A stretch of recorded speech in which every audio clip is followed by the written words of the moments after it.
पूरी दुनिया में कोरोना के आंकड़े 5 करोड़ के पार, 12 लाख से ज़्यादा मरीजों ने गंवाई जान। पूरी दुनिया में अब 1 करोड़ से ज़्यादा केसेस।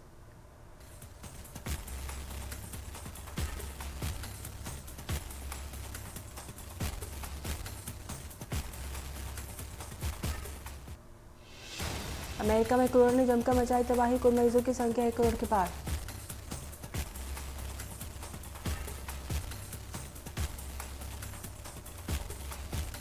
कोरोना के मामले में तीसरे नंबर पर ब्राजील, 1,62,000 से ज़्यादा मरीजों ने कोरोना के चलते गंवाई जान। कुल मरीजों की संख्या 56 लाख के पार। रूस में कोरोना के मरीजों की लगातार बढ़ रही संख्या, कुल मरीजों की संख्या 17 लाख के पार।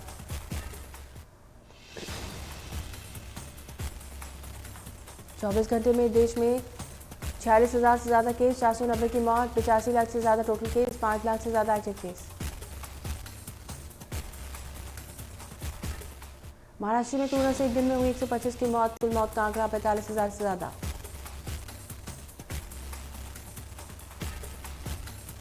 तमिलनाडु में कोरोना से हाहाकार, एक दिन में 2,000 से ज़्यादा केस, 19,000 के करीब एक्टिव केस, 11,000 से ज़्यादा की मौत। आंध्र प्रदेश में एक दिन में सामने आए 2,000 से ज़्यादा केस, मरीजों का आंकड़ा 8 लाख के पार, 21,000 से ज़्यादा एक्टिव केस।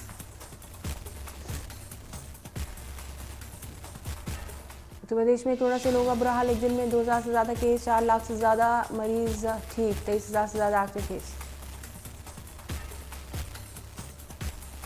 उत्तराखंड में 24 घंटे में 243 संक्रमित केस, 24 घंटे में 2 की मौत, 155 मरीज रिकवर हुए।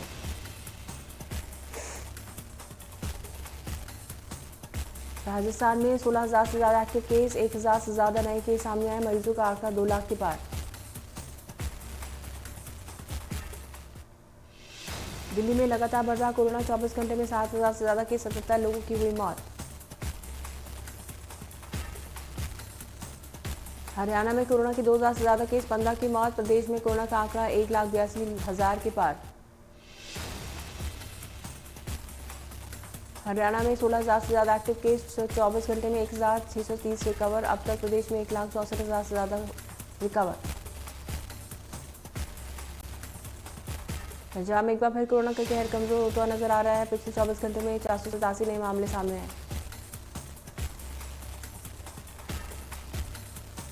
1,28,000 से ज़्यादा मरीजों ने कोरोना को मात दी, साथ ही कोरोना के प्रदेश में 4,910 एक्टिव केस।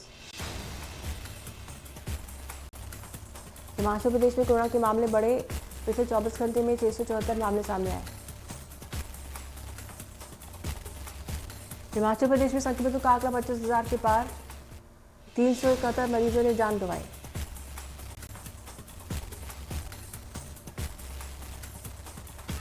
दिल्ली के कई इलाकों में हवा की गुणवत्ता का स्तर बेहद खराब, कोरोना के बढ़ते केस, प्रदूषण के कणों की जहरीली होती हवा ने दिल्ली के लोगों की चिंता बढ़ाई।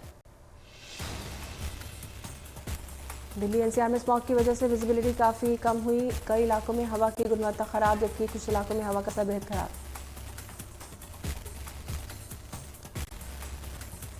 शिरोमणि अकाली दल के प्रमुख सुखबीर सिंह बादल ने पंजाब में बीजेपी के प्रवक्ता और महासचिव के पद पर आरोपी आरपी सिंह मैनी को अकाली दल में शामिल करवाया।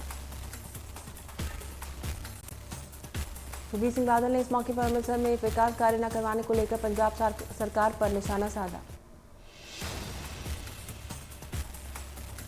बादल ने साथ ही जनता को वादा किया, अगर उनकी सरकार बनती है तो अमृतसर की तस्वीर बदल कर रख देंगे। इस मौके पर आरपी सिंह मैनी ने बीजेपी को लेकर कहा कि वहां पर दिल्ली से वन वे ट्रैफिक है, पार्टी कार्यकर्ताओं की बात नहीं सुनी जा रही। कृषि कानून को लेकर किसानों ने रेल रोको आंदोलन चलाया, जिसे सीएम की अपील के बाद किसानों ने रेलवे ट्रैक खाली किया। फिर भी पंजाब में मालगाड़ी पर ब्रेक लगा। इंडिया न्यूज पंजाब की टीम ने पटियाला के रेलवे स्टेशन के अधिकारियों से बातचीत की। अधिकारियों का कहना है कि उन्हें अम्बाला रेलवे स्टेशन से कोई भी जानकारी नहीं। कोयले की कमी के चलते थर्मल प्लांट को बंद किया गया।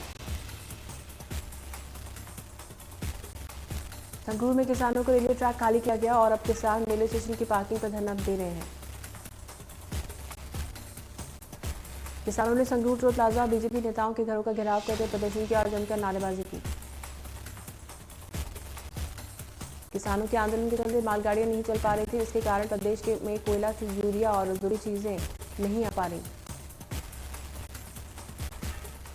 पंजाब सरकार की अपील पर मानसा में रेल ट्रैक पर धरना लगाकर बैठे किसानों ने रेल ट्रैक खाली कर दिया और रेल मंत्रालय ने मालगाड़ियों की आवाजाही 12 नवंबर तक बंद रखने के ऐलान को कारोबार परेशान है।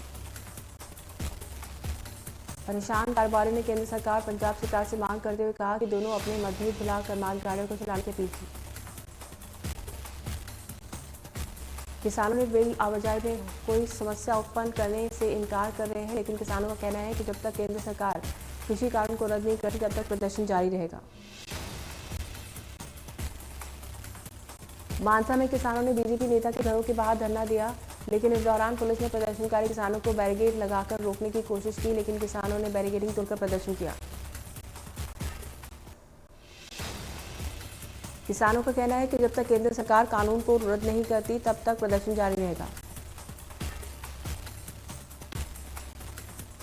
कृषि कानून के खिलाफ किसानों का संघर्ष लगातार जारी। वहीं अब पंजाबी सिनेमा जगत के स्टार युवराज सिंह ने किसानों के प्रति समर्थन दिया।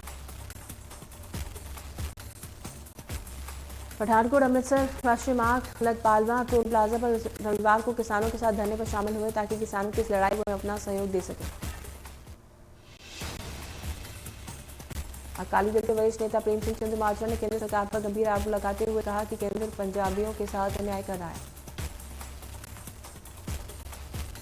प्रेम सिंह चंदूमाजरा ने कहा, जब किसानों ने रेलवे लाइनों को खाली किया तो केंद्र सरकार ट्रेन क्यों चला रही। चंदूमाजरा ने मुख्यमंत्री कैप्टन अमरिंदर सिंह को तुरंत पंजाब विधानसभा के सत्र बुलाने की नसीहत दी और एपीएमसी में संशोधित करने की बात कही।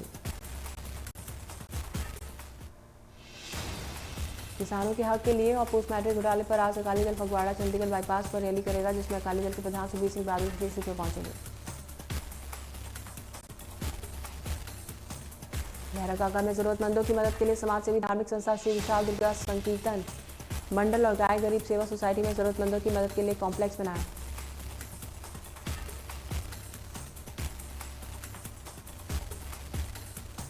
पंजाब में स्मार्ट स्कूलों की शुरुआत हो चुकी है। धुरी में विधायक दलबीर सिंह गोल्डी ने गर्ल्स सीनियर सेकेंडरी स्कूल को स्मार्ट स्कूल में बदलने की प्रक्रिया पूरी होने पर स्कूल का उद्घाटन किया। मौके पर विधायक गोल्डी ने कहा कि गर्ल्स सीनियर सेकेंडरी स्कूल हर क्षेत्र में आगे है और इसका श्रेय अध्यापकों को जाता है। साथ ही उन्होंने कहा कि स्मार्ट स्कूल होने से विद्यार्थियों को काफी फायदा होगा, इससे शिक्षा क्षेत्र में काफी बदलाव आएगा।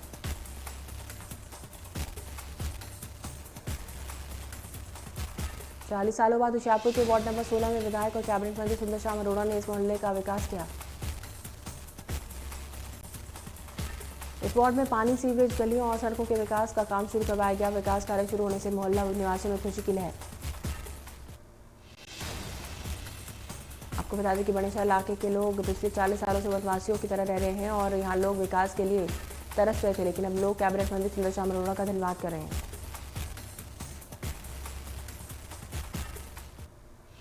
जालंधर के पठानकोट बाईपास चौक में ट्रक की चपेट में आने से युवक की मौत हुई और महिला जख्मी हुई।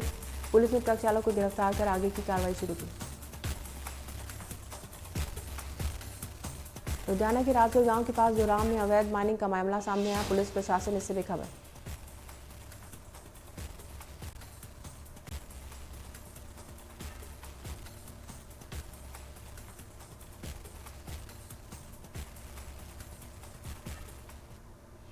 खन्ना में सीआई स्टाफ की टीम ने मलेरकोटला रोड पर एक गोदाम में छापा मारा। लकड़ी और कोयले के साथ भारी मात्रा में पटाखों का जखीरा यहां पर बरामद किया गया। पुलिस ने गुप्त सूचना के आधार पर छापा मारा। कार्रवाई करते हुए गोदाम को सील कर दिया। जालंधर के गुरु रविदास धाम के सामने गुरु रविदास चौक पर स्थित 2 दवाइयों की दुकान को चोरों ने निशाना बनाते हुए हजारों रुपए की नकदी पर हाथ साफ किया। रविदास चौक पर स्थित दवाइयों की दुकान के मालिक ने बताया कि उनके सामने चाय वाला खोखा लगाता है, जिसका फोन आया कि उनकी दुकान का शटर टूटा पड़ा है। फिलहाल पुलिस ने मामला दर्ज कर जांच शुरू की। पंजाब में शरारती तत्वों के हौसले दिन ब दिन बढ़ते जा रहे हैं। ताज़ा मामला जालंधर से सामने आया, जहां शाम ढलते ही शरारती तत्व लोगों की गाड़ियों के शीशे तोड़ते हैं। जालंधर के ढन मोहल्ले के निवासी मनीष का कहना है कि उन्होंने गाड़ी रिहायशी इलाके में पार्क की थी। इसके बावजूद शरारती तत्वों ने गाड़ी के शीशे तोड़े। पीड़ित मनीष ने पुलिस से रात के समय पेट्रोलिंग की गुहार लगाई ताकि कोई अप्रिय घटना न हो। पुलिस ने अज्ञात बदमाशों के खिलाफ मामला दर्ज कर जांच शुरू की।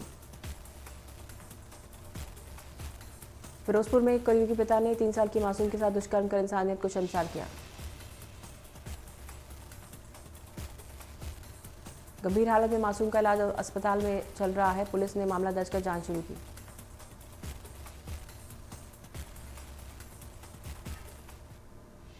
जालंधर में लुटेरों ने एटीएम लूटने की कोशिश की, लेकिन लुटेरे इस वारदात को अंजाम देने में नाकामयाब रहे।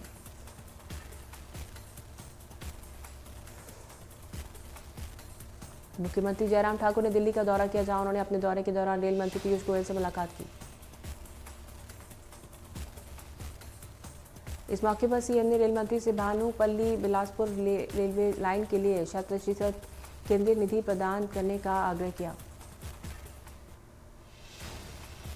जयराम ठाकुर ने कहा कि राज्य सरकार के पास सीमित साधन है। उन्होंने इस योजना के लिए केंद्र से पूर्ण धनराशि प्रदान करने का आग्रह किया, क्योंकि रेलवे लाइन देश और प्रदेश के लिए बहुत महत्वपूर्ण है।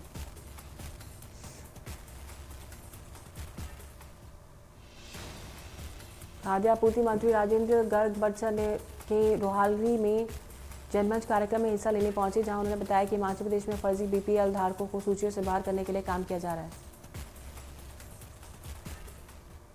अब तक प्रदेश में 150 से ज़्यादा ऐसे लोगों के खिलाफ कार्रवाई करते हुए 30 लाख रुपए की रिकवरी भी की गई है। उन्होंने कहा कि फर्जी बीपीएल धारकों को कतई बख्शा नहीं जाएगा।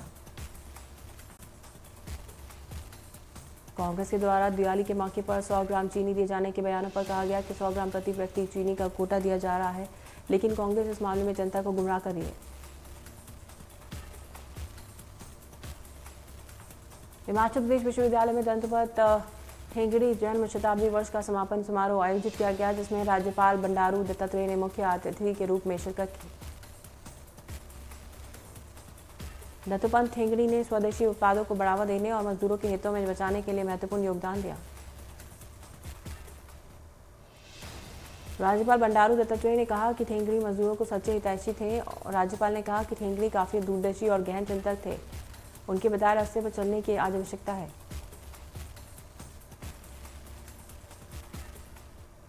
नोटबंदी के 4 साल पूरे होने पर हिमाचल में आज के दिन को विश्वासघात के रूप में मनाया गया और केंद्र के खिलाफ जमकर निशाना साधा गया। कांग्रेस अध्यक्ष कुलदीप सिंह राठौर ने नोटबंदी को आजाद भारत का सबसे बड़ा घोटाला करार देते हुए देश की अर्थव्यवस्था को तहस नहस करने के केंद्र सरकार पर आरोप लगाए। इस दौरान कुलदीप सिंह राठौर ने कहा कि अटल टनल की शिलान्यास पट्टिका को हटाए जाने पर कांग्रेस लगातार धरना कर रही है। जब तक शिलान्यास पट्टिका को लगाया नहीं जाता, तब तक कांग्रेस आंदोलन करती रहेगी। प्रदेश में प्रस्तावित पंचायती राज और स्थानीय निकाय को चुनाव को लेकर कांग्रेस में जमकर कमर कस ली है।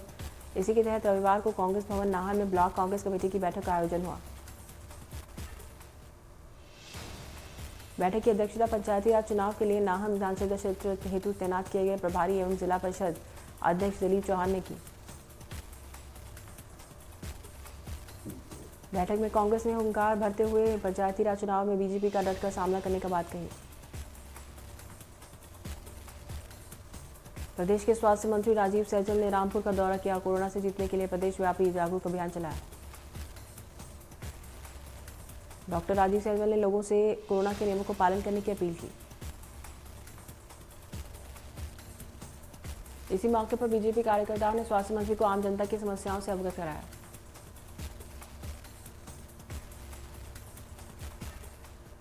कहा, हमारी पार्टी हिमाचल पार्टी के नेता महेश सैनी ने कुल्लू के ढालपुर मैदान में पत्रकारों से मुखातिब हुए और कहा कि सूबे की सियासी तस्वीर बदलने के उद्देश्य से प्रदेश में नई पार्टी का गठन हुआ। महेश सैनी ने कहा, प्रदेश में कई बार क्षेत्रीय पार्टियां बनी, लेकिन लंबे समय तक नहीं चली। अब जनता डॉक्टर राजन संघर्ष को देखते हुए अवश्य सहयोग करेगी। इस दौरान सरकार पर निशाना साधते हुए महेश सैनी ने कहा कि जयराम ठाकुर सरकार दिल्ली से चलती है, लेकिन उनकी पार्टी को सिर्फ हिमाचल के लोग चलाएंगे। कुल्लू में भारत स्काउट्स एंड गाइड्स के स्थापना दिवस के मौके पर उपायुक्त डॉक्टर ऋचा ने कोरोना घोष को हरी झंडी दिखाकर रवाना किया। कोरोना घोष थीम पर आधारित भारत स्काउट्स एंड गाइड्स के 10 सदस्यों का समूह कुल्लू के विभिन्न स्थानों का दौरा करेगा।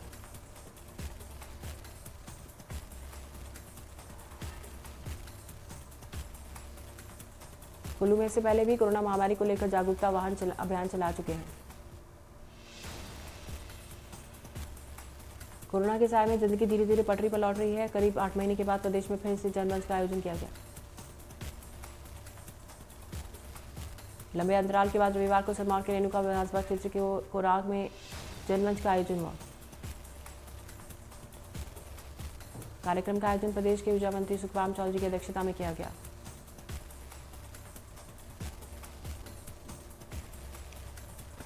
प्रसून आर्चर्ड कुल्लू और जापान की नामी कंपनी माकिटा ने मनाली के व्हाइट स्टोन होटल में एक बागवानी कार्यशाला का आयोजन किया, जिसमें जिले के बागवानों और किसानों ने हिस्सा लिया।